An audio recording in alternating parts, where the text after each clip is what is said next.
toza pe contre moko te na mboka oyo.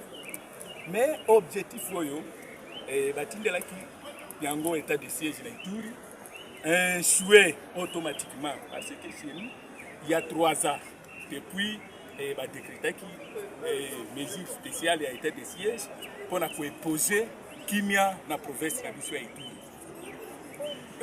Avant état de siège comme na Ituri ezalaki na ba groupes armés pour abandaki ko evrer na Ituri. Mais pour le moment nombre ya ba groupes armés oyo ebotami na état de siège et le nombre ya ba groupes armés oyo ezalaki liboso. Alors tozo yebate soki état de siège ezosala G ya république to ezosala G ya ba ennemi wana eza question tozo komituna tozo yebapete soki batu balingi mboka oyo to balingi mboka oyo te à part nombre ya ba groupes armés oyo ebotami na état de siège tokolo ba nombre ya massacre oyo esalemi na Ituri na kati état de siège eleki nombre ya massacre oyo esalemaki avant état de siège et ya na Ituri. Comment? Comme preuve na Ituri avant état de siège ata fosse commune moko ezalaki te. Mais lelo tozo côté plus ya 15 fausses communes oyo moko fosse commune moko bakundi plus ya 20 à 30 personnes na kati. Alors est-ce que tokotika la kaka boye? Mais enfin nakuti ke batu balingi mboko oyo te pe batu balingi ko soutenir chef de l'état te. Voilà bazo kosa chef de l'état oleba yebisa mokonzi ya mboka vraie version ya makambo ezo salema na Ituri.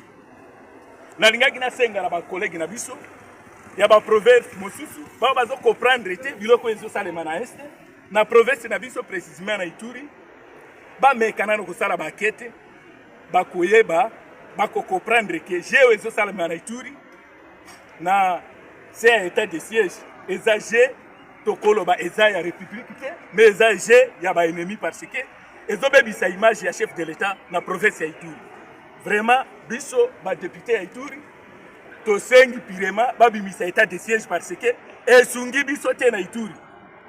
Même présentement ici oyo nazo solola ezana bakaya mort batu ebele bakufi le 16 oyo tozalaki na ouverture ya session babomi plus de 16 personnes oyo bakundi bango na fausse commune moko na centre commercial à Fataki. C'est que avec l'état de siège ça peut arriver aussi lobby to repérer aussi ba fausse commune mosusu oyo ezobotama. Alors vraiment biso ngai personnellement na sécurité na acte oyo euti koleka na parlement na biso et c'est comme si tous en démocratie bazo poser ba Iturier na état de siège et pourtant tous bazo ba Iturier bazo la massacrer bazo violer ba maman na biso bazo boma bana en classe récemment le 16 wana batumbi na ba structure sanitaire.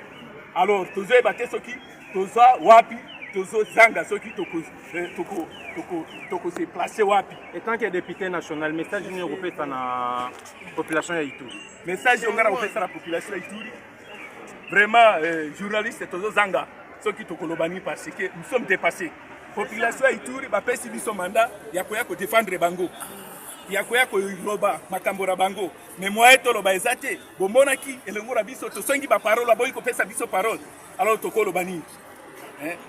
Alors la population est Ituri et là quand on loba ezaka kapole à part wana tozala biloko mususa kolobate honorable se retrouver gain de cause biso lokola chef de l'état azali kolo ya makambo nyonso dozi décision ya okendo tala chef de l'état officiellement to la kisaye biloko oyo ezosalema na province parce que message oyo ezoya awa eza biloko mususu na biloko ezosalema na province eza pe biloko mususu.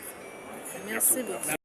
Lancé en 2021 et depuis ce temps, il y a eu plusieurs assises où il a été demandé qu'on lève l'état de siège. À l'Assemblée nationale, le 29 septembre 2021, nous avons voté une résolution pour lever l'état de siège. Ça n'a pas été respecté. Il y a eu un dialogue où on a appelé tous les dignitaires des deux provinces pour lever l'état de siège et tous ont demandé qu'on lève. Ça n'a jamais été levé. Et quand on est en train de continuer à proroger, mais vous voyez le nombre de morts qui continue d'augmenter, le nombre de déplacements massifs, et nous avons en tout cas la conviction aujourd'hui que l'état de siège est devenu un business tout simplement pour les militaires, les généraux qui sont sur terrain. Et donc ça, aujourd'hui, on sait les voir qu'il y a un conflit net entre la population et les officiers militaires qui sont sur terrain. Et donc, on les accuse de faire des exploitations illicites des minéraux, de chercher plus l'argent que d'aller protéger la population. Ils ne se donnent pas parce qu'il y a beaucoup de trafic militaire entre les groupes armés, entre les rebelles et cette armée, certains officiers qui sont de cette armée. Donc, il faudra quand même, pour aider notre République, pour aider les chefs de l'État, pour aider la population, il faut quand même qu'on soit franc dans des discussions qui permettront à ce que nous puissions avoir des recommandations, d'autres orientations qui permettront à ce qu'il y ait quand même le retour au calme. Il n'est pas dit que s'il n'y a pas état de siège, le pays ne va pas combattre. Nous avons l'armée qui est toujours disposée à combattre. Avec ou sans état de siège, l'armée combat toujours. Donc nous voulons quand même qu'il y ait de l'ordre pour que les choses puisse redevenir normal. Au moment où je vous parle, pour ce qui concerne la province de l'Ituri, il y a un conflit flagrant entre les militaires et les civils en Ituri. On accuse toute la population d'être des groupes armés, on accuse toute la population d'être des MV3. Ça ne peut pas se passer comme ça. On arrête beaucoup de gens en cascade et il n'y a pas de solution et les gens continuent à mourir. Maintenant, par exemple, la RN27 est fermée. Hier, il y a eu plus de 14 morts. Mais on va aller avec ça jusqu'où? Je laisse aux amis de Nord Kivu. Merci. Nord Kivu. Oui. Nous sommes très indignés d'abord en tant qu'élite du peuple. L'Assemblée nationale n'est pas une caisse de résonance de qui que ce soit. Tout ce que nous réclamons, que nous soyons écoutés.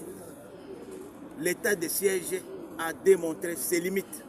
Aucune ville n'a été récupérée depuis que l'état de siège existe. Et c'est malheureux que lorsqu'on présente une proposition de loi, on ne donne pas l'occasion aux députés que nous sommes de pouvoir en discuter. Ça, nous disons non. Nous sommes des élus, nous ne sommes pas des garçons ou des filles de course de qui que ce soit. Tout ce que nous demandons, qu'on puisse nous écouter. Nous avons été envoyés ici pour ça. Et si cela continue, nous n'allons pas attendre que l'agresseur arrive ici à Kinshasa, nous prendre dans sandwich, nous irons là-bas nous battre, puisque c'est pour ça que nous sommes ici. Merci. Merci beaucoup.